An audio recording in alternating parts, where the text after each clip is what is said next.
As an older lady, I should simply celebrate Christmas and stay out of the way. However, it seems that after being invited to spend Christmas vacation together, Margaret has been kicked out of the house. First things first, I need to tell Jeffrey about Margaret's true nature.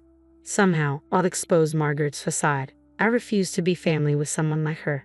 I am Michelle, 72 years old, living with my son Jeffrey. Jeffrey is nearing 40, still single, and my husband passed away 3 years ago. Jeffrey used to live alone, but moved back home when he changed jobs as it was closer to his workplace. Our current house might look new at a glance, but it was actually remodeled a while ago from a nearly broken down place due to years of deterioration and poor fittings. As a result, the remodeled house has become comfortable and clean. From his perspective, my husband seemed like a family-loving man who decided to remodel for our comfort. But in reality, he was a source of long-term trouble. He was traditional and stubborn outside but free-spirited at home, imposing his rules and berating me if I deviated slightly from what he wanted. His favorite phrase was, "Who do you think provides the food here?" However, he was often out playing poker, horse racing, and visiting casinos, leaving us barely enough to live on. Still, he acted arrogantly in front of me and Jeffrey, canceling family outings for poker or missing school events. I could have divorced him and raised Jeffrey alone, but I refused to be defeated and stayed until the end. Jeffrey, too, endured silently in front of his father, never showing tears. When my husband passed away from illness, he left us with a small inheritance, this remodeled house, and most importantly, my dear Jeffrey. For me, having my beloved son means I'm not lonely. Unlike his father, Jeffrey has always been kind, selflessly caring, and unable to ignore someone in trouble. But he's also self-sacrificing, hesitant to express his opinions, and tends to be swayed by others. I worry his excessive kindness might lead him into trouble someday. His current workplace has a good environment but is mostly male-dominated, with little talk about women. Now that my husband is gone, I'd be alone if Jeffrey marries. Though it would be lonely, I hoped he would meet a wonderful woman and start a family. Then one day, Jeffrey made a sudden confession. "I've promised to marry someone. I want her to meet you, Mom." I was overjoyed, almost jumping up. Jeffrey, nearing 40, working among men, commuting between work and home, living with his mother, he's not the most sought-after type. That a woman wants to marry him is such a joy. If things go smoothly and Jeffrey marries her, he will, of course, leave my side. It would be a lie to say I wouldn't feel lonely, but as a mother wishing for Jeffrey's happiness, I couldn't be happier. If you've chosen her, I definitely want to meet her. Well, what's she like? Jeffrey's eyes sparkled as he spoke, a look I had never seen before. If Jeffrey speaks of a woman with such eyes, she must be a wonderful lady. I eagerly anticipated meeting the woman Jeffrey confidently chose. Then, on the promised day, Jeffrey brought his girlfriend home. "Mom, this is Margaret, the woman I've been dating and considering marrying." However, the woman Jeffrey brought neither introduced herself nor nodded in greeting. She just stood there silently. At first glance, she seemed aloof and distant, not the type I imagined Jeffrey falling for. She continued to ignore everything, barely greeting, and just surveyed the house. She sipped the tea I offered with disgust, wiping everything she touched with disinfectant wipes. These odd behaviors made it clear that this wasn't the typical first meeting with a future mother-in-law. I secretly dreamed of doting on my daughter-in-law like my own child, but that dream seemed to shatter in an instant. Frankly, I felt uncomfortable in such a short time and didn't want to get too close. Even if she was Jeffrey's choice and a future daughter-in-law, it seemed she felt the same as days passed without any contact after Margaret left. I confronted Jeffrey after she left. "You're dating Margaret and want to marry her, right? From today's encounter, I can't see her appeal." Jeffrey explained that Margaret was shy around new people but charming, strong, and kind, having overcome tough times. They had met at a party hosted by a coworker, where Margaret had shared her hardships. While I thought it was typical Jeffrey to want to help someone in need, dating and marriage were not simple matters. However, considering today's behavior and how they met, Margaret seemed like a complicated person. Despite appearing cute in the relationship, I had a feeling it would be difficult if they lived together. Then, one day, Jeffrey announced he was moving out, probably because of Margaret. Watching Jeffrey with mixed feelings, he murmured quietly, "I didn't expect Margaret to go ahead with it at this time." Apparently, they had discussed deciding on a date and making the commitment as a couple, but Margaret had gone ahead and submitted the marriage application alone just before noon that day. It seemed unreal. But Margaret couldn't wait and had bound them as a couple without Jeffrey's knowledge. Considering the first impression, Jeffrey's stories, and this unilateral action, it raised concerns. I felt nothing but anxiety. Are you sure? Okay, it's fine, I reassured myself. Margaret is a kind woman. Then, I received a message from Margaret. She wanted Jeffrey to choose his wedding gift from several options she had sent. When I checked the items, they were all worth several $1,000s. Even for my son's wedding, that's not an amount I could easily afford. Margaret's actions, showing such rudeness upon submitting a marriage application without Jeffrey's knowledge to become a couple, and then demanding ultra-expensive home appliances, were simply too audacious. It was surprising that Jeffrey chose someone like her as a life partner. But to celebrate his new beginning, I decided to give them a state-of-the-art high-performance air conditioner. Margaret will love this air conditioner, so I guess this will be my wedding gift to you too, I told Jeffrey. All right, Mom, thank you. I appreciate you listening to Margaret's request, Jeffrey responded. It wasn't cheap for me either, but I splurged for the sake of Jeffrey and his beloved new life. Even after installing the air conditioner Margaret wanted, I received neither thanks nor any contact from her. Is this how people are nowadays? Time passed without any particular communication from Jeffrey or Margaret. They were living in an apartment in the next town, less than an hour's drive from my house, but I heard nothing from them. It's not too far for a visit, but they must be busy with work in their newlywed life, I thought, so I refrained from contacting them. However, a situation arose where I had to reach out. My brother Jeffrey's uncle had passed away. He was an uncle to Jeffrey too, who had loved him when he was a little boy, although he was in contact with him less frequently now. Jeffrey was fond of him as a child and wanted him to attend the funeral, even if he couldn't make it to the wake. Having not spoken for a while, I wanted to hear his voice and called, but no matter how many times. I called Jeff's mobile, but it wouldn't connect. Even worse, when I tried the next day, I got a message saying the call couldn't be connected. It seemed like I was blocked. The kind Jeffrey who always stayed in touch over small matters, blocking me? Hard to believe. But with no way to contact him and the funeral not waiting, it proceeded without the Jeffrey couple. Half a year later, Margaret suddenly contacted me. Michelle might be lonely this summer, and Jeffrey has a middle school reunion around the end of the year, so he wants to let loose. Can we spend Christmas vacation at your place? She brought up spending Christmas at my house without mentioning the wedding gift or the blocked calls during the funeral. To her, maybe those incidents weren't a big deal. It seemed Margaret didn't even consider the possibility of me refusing. Despite my reservations about spending time under the same roof as Margaret, I agreed, hoping to see Jeffrey after so long. Sure, that's fine. I look forward to seeing you both. It's been a while. Then at Christmas, they visited my house. There was a slight discomfort with them around. They were always together, not in a lovey-dovey or happy way, just together. Margaret followed Jeffrey even to the bathroom or when he needed to fetch something. At first, I thought she had business in the same direction, but it seemed not. It might sound harsh, but Margaret's gaze and movements suggested she was monitoring Jeffrey, ensuring he didn't do anything unusual. I was shocked when I caught a glimpse of Jeffrey's face as I stood up to serve tea. Jeffrey was looking down, avoiding eye contact with Margaret. I struggled to understand why they were in such a situation, but the reason for their behavior would become clear later in the evening. Jeffrey left for his middle school reunion, feeling awkward. Alone with Margaret, I stood up to clean as usual. I started vacuuming, but suddenly the vacuum cleaner stopped. It was working fine yesterday. At that moment, with a loud bang and a strong impact, I found myself knocked over into the garden along with the vacuum cleaner. Luckily, I was wearing thick socks, but with the snow outside, I freeze if I stayed there. Who would do this? A suspicious person? A burglar? As I tried to get up, I saw it was Margaret who had thrown out the vacuum cleaner and me. Older lady, celebrating Christmas out here suits you, Margaret said. What? Wait, Margaret, do you realize what you're doing? I exclaimed. Shut up, older lady. I'm looking forward to the times while he's gone. It'll be a great night without you in the way. Sit. Don't interfere, she snapped. Saying that, Margaret started making a phone call to someone, apparently a man, judging by the name she called. Her flirting voice and the way she spoke suggested she was planning to meet a lover in this house. Indeed, the house was newly remodeled and minimalistic, thanks to me. But who would think to use their mother-in-law's house, where their husband grew up, to cheat? Margaret, it seemed, was the type to kick out her mother-in-law and bring her lover over, taking advantage of Jeffy's absence. I found myself in the snowy yard, kicked out and left to fend for myself.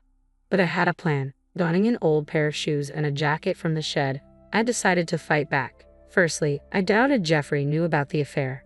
Even Jeffrey, who was kindness personified, would surely react if he knew his beloved wife was cheating on him. I needed to contact Jeffrey immediately and have him witness the affair about to happen in this house. But since my calls were blocked on Jeffy's mobile, I needed a different approach. That's when I thought of Jeffy's childhood friend. They had been close through college and often dined together even after graduating. The friend ran a deli inherited from their parents in the local shopping district. I headed there desperately hoping for some information.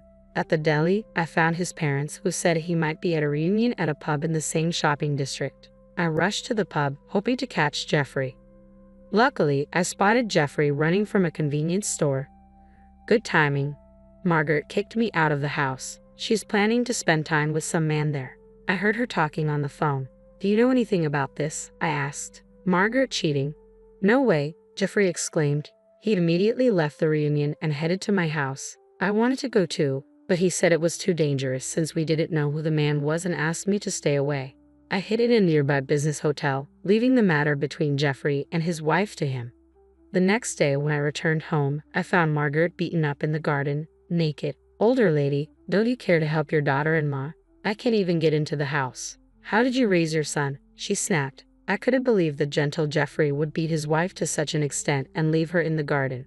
Entering the house, I found Jeffrey drinking coffee. Margaret is naked in the garden. What happened? I asked. I don't know. She was arguing with a lover last night, so maybe that's it. She's going to be nothing to me now, so it's not my business, Jeffrey replied indifferently. While I took refuge in the business hotel, Jeffrey had confronted Margaret and her lover at the scene of their affair. Thinking it might serve as evidence, he took photos of the lover's face and even recorded the encounter. I was impressed by his calmness in such a bizarre situation. From the recording, it seemed the lover, not expecting Jeffrey's return, lashed out at Margaret in anger. The recording also captured the lover stripping Margaret of her expensive-looking branded clothes, apparently intending to sell them. After the lover left, it was Jeffrey who stopped Margaret from re-entering the house.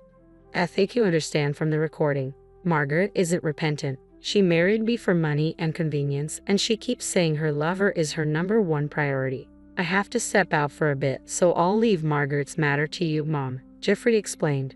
Leave it to me, I replied. What do you mean?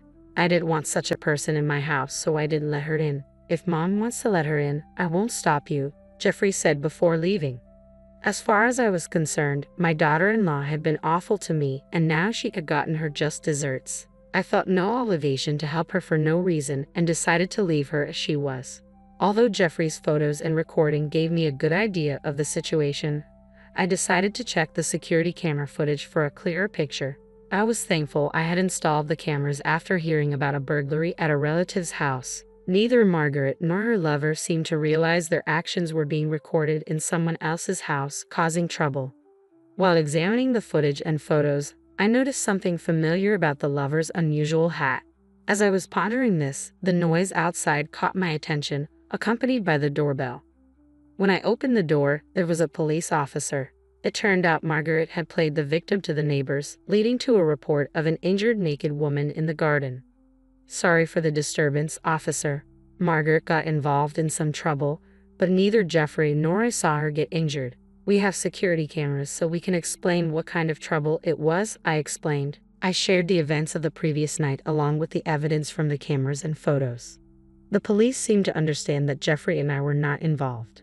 However, they couldn't leave an injured naked woman in the garden in the middle of winter. Margaret was taken away in a police car. Suddenly, I remembered who the man in Jeffy's photos of the lover was. Just then, Jeffrey returned. Mom, I'm back. I filed for divorce. Margaret and I are now complete strangers, Jeffrey announced. Divorce? What do you mean? I asked, shocked. Margaret has been throwing tantrums when things don't go her way since we got married. I've tried to meet her expectations, but at some point, she started using a pre-filled divorce form as a threat, Jeffrey explained. Having fallen for Margaret, I tried to fulfill her wishes, but she exploited my willingness, acting tyrannically when things didn't go her way. She used the divorce form as leverage. Hearing this, I was at a loss for words. But then I remembered something and shared it with Jeffrey, who suddenly stood up with an idea. We headed to the police station where Margaret was being temporarily held. "I waited for you, Jeffrey. I knew you'd come. You're my dear husband, not heartless enough to ignore your wife in this state," Margaret said. "What are you saying? We're strangers now. I just came to tell you something with Mom," Jeffrey responded. "Huh? What do you mean, a bad joke? I understand this older lady coming to apologize, but strangers." Margaret must have thought Jeffrey was coming to rescue his beloved wife and expected me to apologize for leaving her in the garden. "I submitted the divorce papers with your section filled out, Margaret. We're no longer a couple," I interjected. "What? What are you doing, Jeffrey? Remember when you submitted the marriage application without permission? It's too convenient that it's okay when you do it to others, but not when it's done to you, right?" Jeffrey argued. Margaret was speechless at Jeffrey's logical argument, but I had to say something too. "The man you brought home, he's a business owner, right?" I asked. "Yes, he's a young, talented owner of a beauty salon. He proposed with a bouquet of roses last week, saying he'd make me a CEO's wife," Margaret replied confidently. "That man's actually an unemployed freeloader who caused trouble at a restaurant, leading to his unemployment. I often browsed social media and reluctantly saw a story about someone causing a scene in a restaurant. I thought I had seen him somewhere before, but he was in the vortex of a topic that had recently come under fire by many people. I read that this guy was repeatedly getting in trouble for drinking straight from a pitcher of water, putting Tabasco in it, and other such nonsense," I revealed. Margaret's confidence shattered as the truth unfolded before her eyes. "I read that he was recently fired from his part-time job." "That's a lie. His profile had a long list of accomplishments. He wouldn't do such things." "Well, regardless, my house has a lot of damage from his tantrum. I could file a report for the nuisance," I stated. Margaret, convinced she had become CEO's wife, was in for more shocks. In order to push Margaret to the edge, we decided to fold in even more. "Also, one of your company's executives is a longtime friend of mine. What you told my workplace about the affair." "I didn't reveal the affair. I just discussed your relationship history with Jeffrey. Any problem with that? It's better not to do things you'd be embarrassed to be seen doing," I explained. Shocked by the cascade of revelations, Margaret turned pale. Leaving her behind, I exited the police station. Later, Margaret's mistreatment of me and her affair led to her divorce becoming public at her workplace. She was a longtime employee due to a promotion, but her actions caused her to lose that opportunity. Her terrible behavior led to her being transferred to another region where everyone knew about her, resulting in her worst ending due to her infidelity. "Why is everyone avoiding me? I was just in a pure romance with the talented CEO. Are they jealous of me, who could have been a CEO's wife?" Margaret exclaimed. "Tell a friend of yours on the board to stop the stupid workplace bullying. You think you're being ostracized and bullied just because you're out of place after being transferred? That's a naive way of thinking. There's nothing I can do about it, sorry," I responded. Eventually, Margaret had nowhere to belong at work and ended up resigning. Worse, she became homeless. "How can you leave me, your ex-daughter-in-law, without a home in the winter? Isn't it heartless to have a woman shiver outside?" Margaret accused. "What are you saying? Who kicked Mom out into the snow-covered garden? You're only thinking of yourself. Your words and actions don't match," Jeffrey retorted. The apartment where Jeffrey and Margaret lived was company housing for married employees, so Margaret was evicted due to the divorce. Despite this, Margaret, not giving up, repeatedly harassed Jeffrey. "You're there, aren't you? How can you not help your wife in trouble? Don't you have any kindness?" Margaret pleaded. "You expect kindness from others while ignoring your own actions. But I guess explaining this is useless," I remarked. Not satisfied with harassing Jeffrey, Margaret also came to my place, even following me to the supermarket. "Can you leave your daughter-in-law in this situation? Would you do the same to your son? Your son abandoned his troubled wife, abandoned his troubled daughter-in-law. You brought this upon yourself. Remember your actions," Margaret cried. Each time the security system activated or bystanders called the police, making Margaret known as a troublemaker in town. Exhausted by her persistence, Jeffrey and I consulted the police and obtained a restraining order. Margaret, looking for a new target, started attending matchmaking parties. But with no money, job, or proper appearance, she was turned away at the door, becoming infamous as a party crasher. Finally, Margaret's assaults stopped and we lived in peace. Mom, I was out of my mind back then. Margaret cut me off from home, screamed at me all day. I finally came to my senses. I'm so sorry. Jeffrey and I are living together again. Whether Jeffrey remarries or stays with me, I'm happy as long as he shows true kindness to others, I expressed.